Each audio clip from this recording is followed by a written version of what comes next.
Hello everyone, this is Mahieddine Ouafi, creative writer from Algeria, and this is my 20-minute poetry for the Sheffield University and Society of Creative Writing.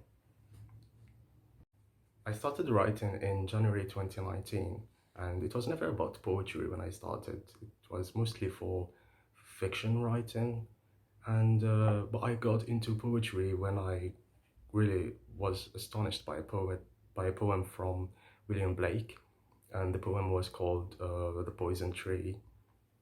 And I, when I read it for the first time, I was like, so this is poetry. This is why people say poetry is magic, because I didn't grow as a reader. And so if you told me that one day I would be a writer, I would just laugh at the idea.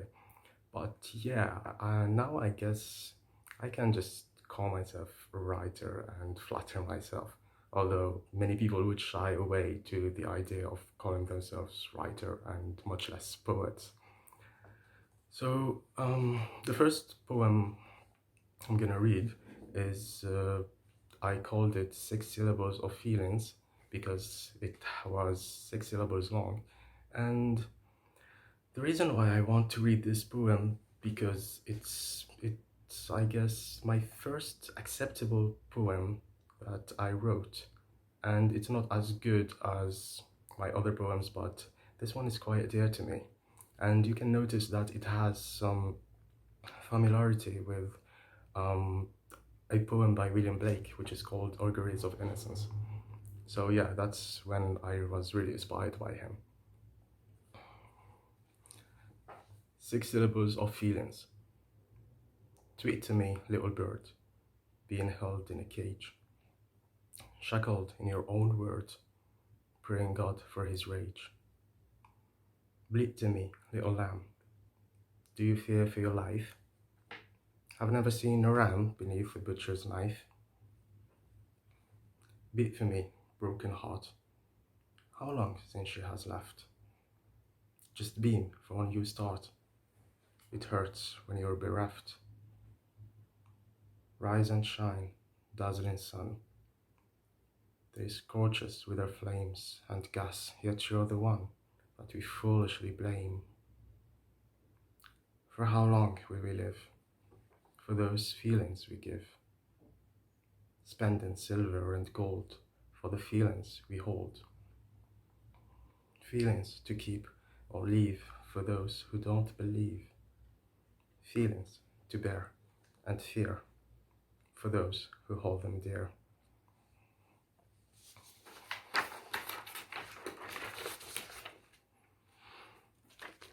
The second poem I want to read is one of my latest poems, and I actually wrote it for the occasion of this brilliant event. And it's been a while since I wanted to write in a new format that I would, if I can say, create.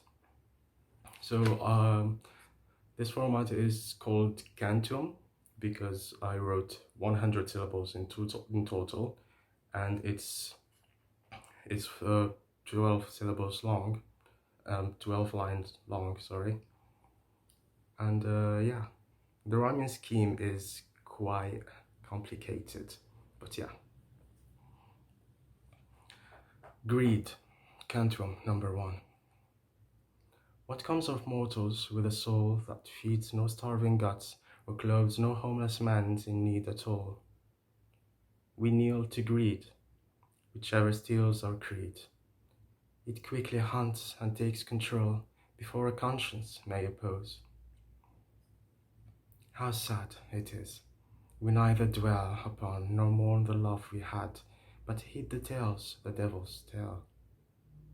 We greet the gold, but never grieve the ghosts.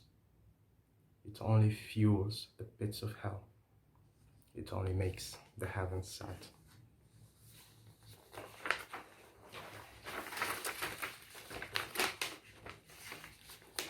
So the third poem is titled Persecution, and it's a universal POV. So we can say that it can mean many things, but I mostly titled it Persecution because I focused on the religious persecutions and the racism that people are living. And yeah, for what pleasure they speak with disdain and defame me with stories and lies. And what sorrow they seek, and what pain to inflame till my prompted demise. Is it hate? Is it envy or spite that creates persecution in men? Is it fate that I live with this fright that consumes me all over again? Do not fall for these lies they have wrought. I refute that fantasy. Do not call me what I deserve not. My repute is fallacy.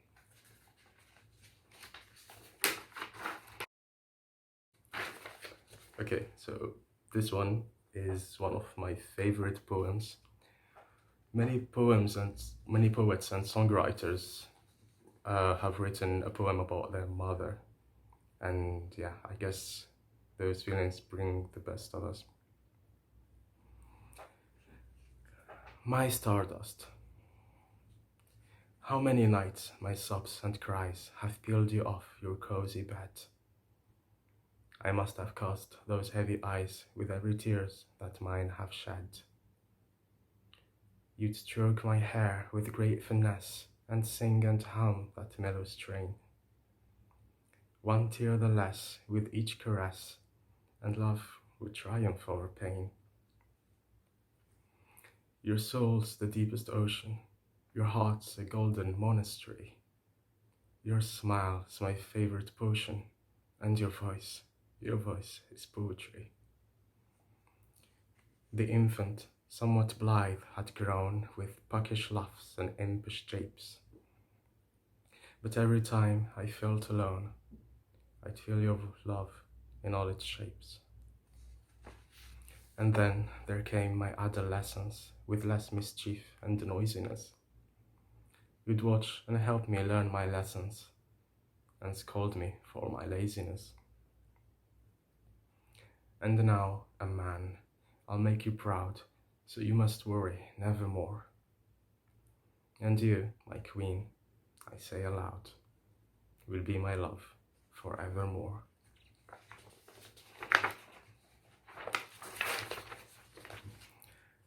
I wrote the following poem when you are in a state of limerence, and it's kind of a crush, but yes, it's more intense. And yeah, here it goes. Here I am, breaking my law, not telling apart what's wrong or just. I can't deny having that flaw, ignoring whom to love and trust. My chest became narrow, and my heart is in fear. Cupid dropped his arrows, and now he's throwing spears. And there you walk exquisitely, tantalizing all who behold. This poem would definitely express all the feelings I hold. Your smile caught my intention, caressing my soul from within. I feel more than I can mention, not knowing from where I begin. The witless heart is urged to take what the brain is calling a mistake. No wisdom would succeed to wake the witless heart from another ache. The next shot from Cupid would make the witless heart finally break.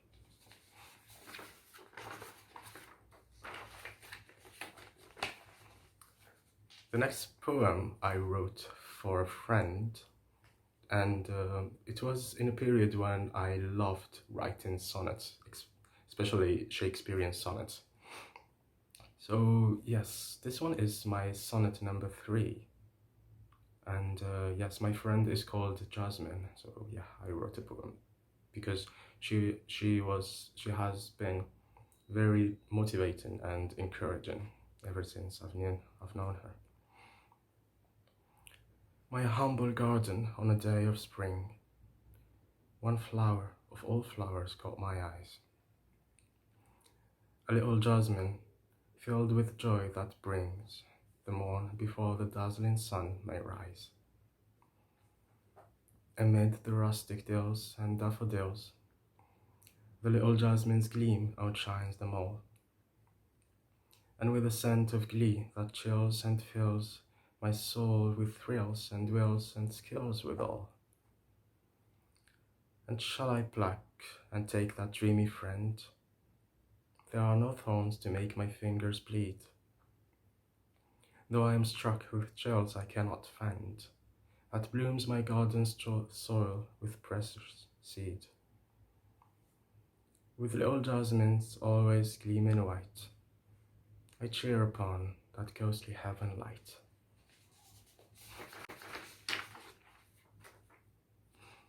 And yes, this poem is quite funny because I wrote it like 2 years ago when I started writing poetry, and since I am a civil engineering student and I didn't study English. Actually, I had my first English conversation 4 years ago, I guess. And yeah, in this poem, I rhymed bow with blows, and yeah, so you may notice. The beggar bows as winter blows and quenched the fire of his heart. He didn't know his unknown foe would tear him and his heart apart. The beggar kneels as now he feels the might of winter's gale and snow. His soul won't heal without a meal, without a home where it would grow. The beggar lies, and rain replies, with naught but tears at what he had. His heart walks by, with no goodbye. It only makes the heavens sad. And this poem is quite ambiguous because it's about a beggar, but it's also about someone, you can say a lover. And winter is like the coldness of a breakup from after like a very good relationship, you may say.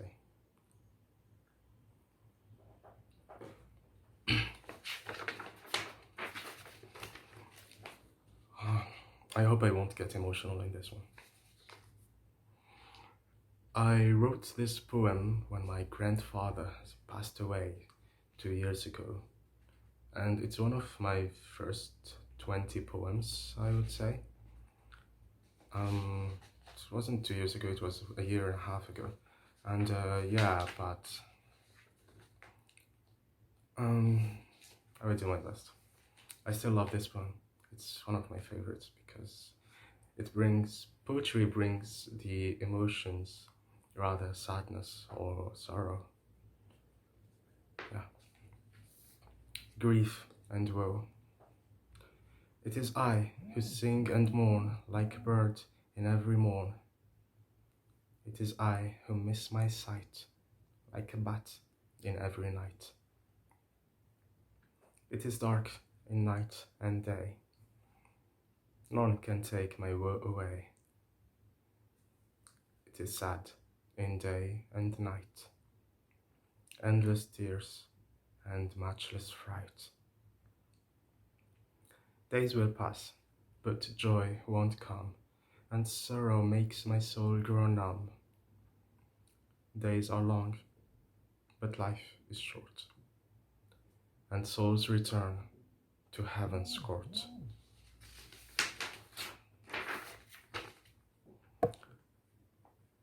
The next poem, I wrote it for the occasion of quarantine. It was last year, and when everyone was needing hope to survive it. So the title is The Crown, and I pictured the coronavirus as the crown, and it's like an invader, someone who wants to conquer your land. You can say a king or monarch in general. The crown. Sorrow, sorrow, Lend and borrow all the hope to live the morrow. The crown has come for you to kneel, and for your hope it lurks to steal. With trebuchets upon your walls, the crown has come to plague your halls, and storms of arrows o'er your hooves, which ricochets with all their moves. Wield the shield of faith and vigour, for naught can beat a man with vigour. And we shan't crumble under siege, for pride does not allow to screech. Sorrow, sorrow, lend and borrow all the hope to live the morrow. Defend my realm is what I vow. Before our might the crown shall bow. I apologize, I misread a word, rigor and vigor. So. This poem I wrote for the occasion, for the memory of one of the greatest writers and poets in history. And because I also got so inspired by that poet that I am still a writer, that I've been writing for more than 2 years. Songs were sung and words were written from a bard unto the King of Britain. Songs and poems chanted from the heart to make the monarch understand the art. The monarch did not seem to be appealed. A quill and ink are not like sword and shield. Plays and books you've written with a tear can never have the might of any spear. The man rode forth with grace and elegance to face the king and slay his arrogance. He dismounted at the kingdom's gate and strode toward the hall with hate. He bashed the doorway, frowning at the throne. A man of skills, his might was not unknown. He sang his love, his pain, and his delight. And every demon wept and knelt that night. And therefore stood the king and drew his sword, and gave the man his rightful dear reward. Not a knight, but rather bard, he was famed, and William Shakespeare is what he was named. Shakespeare is my inspiration for poetry. I have Shakespeare, William Blake, William Wordsworth, Edgar Allan Poe, and Lord Byron, all of whom played a huge role in the inspiration and motivation I have. I wrote this poem. It's creative writing. I didn't mean what I wrote, but it was like feelings that just came, and yeah. I put myself in a place of someone struggling with all the things that I wrote. My friends, it's called Bloodthirsters. My friends have turned to cannibals, sipping my blood like a wine rat. Humans are slaughtered by animals in an endless, sickening bloodshed. I wear a scarf to hide my scars from the time I was butchered. Women that seduce and beguile, stealing yet pretending to borrow a lonely and woeful smile from a man drowning in sorrow. No love beneath the while is worthwhile, or the torment of the morrow. When life is only qualm and fright, when pride gets tarnished with mud, and I spend restless and sleepless nights, I drown my pride in the bitter flood, mixed with tears of pain and fears, then drink the poison and spit my blood.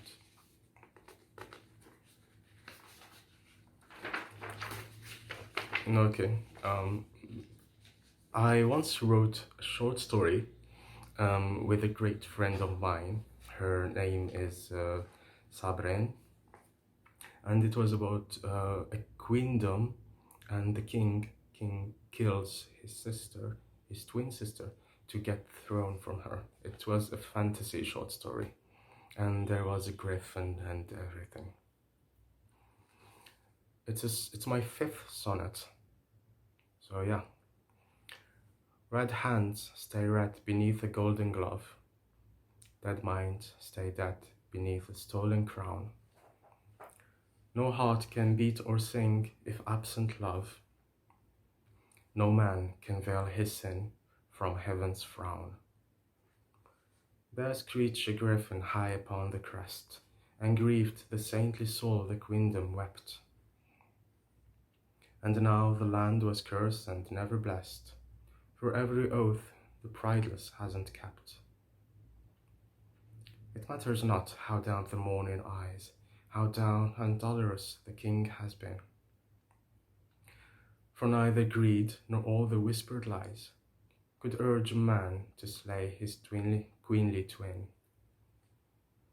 Now neither greed nor all the whispered lies could wipe the king's forever bleeding eyes.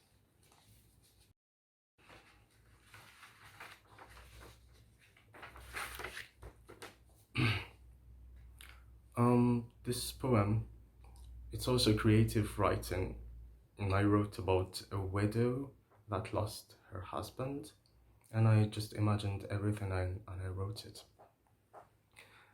It's also my 11th sonnet, so I didn't read my best poems, but I read those that I enjoyed writing. And I think that's the most important about poetry. Just write what you want to write and read what you want to read. Don't write something that would appeal to although it's something great, but don't write what you need to sell. And it's most importantly, you need to appeal yourself. And many guys, as I say, would shy away to call themselves writers or poets. But if I, a foreigner who's not an English student or graduate, and who started speaking English in less than 4 years, can call myself a writer or a poet, and aspire to be a great one and to write many other poems and short stories and riddles and proses, why not you? Why can't you say you're a writer? And many people ask me, why do I write in English? Why not in Arabic or French? Because I'm quite decent at both, and it's something I can't really answer, because when you fall in love with the language and while reading in that language, you can't just help yourself. The widows weep. We've greatly sung of lore and love and life, but little songs of women thieved by death. Upon his bed, beside his broken wife, he slumbered long without another breath. She grieves beside the grave wherein he sleeps. His soul in heaven left her down in hell. The sky along the wretched widow weeps, as if her husband chills the hell she dwells. Alone he feels, without his woman's voice. The angel's feathers could not beat her skin, and naught can make the husband's soul rejoice, for leaving her must be his greatest sin. The widow's heart bereaves and bears the brunt, defenseless while the hunters lurk to hunt. So yes, It was more than 20 minutes. I would like to apologize. There were many poems I wanted to read, many poems I wanted to share with this lovely community. Readers and aspiring poets are just something more than anything else. It's the most beautiful community I have been, and yeah, I am quite delighted. And I would like to thank Sabi and Mr. Ahmed Hajla for the opportunity. And yeah, thank you, Sheffield University, and thank you, Society of Creative Writing. Cheers.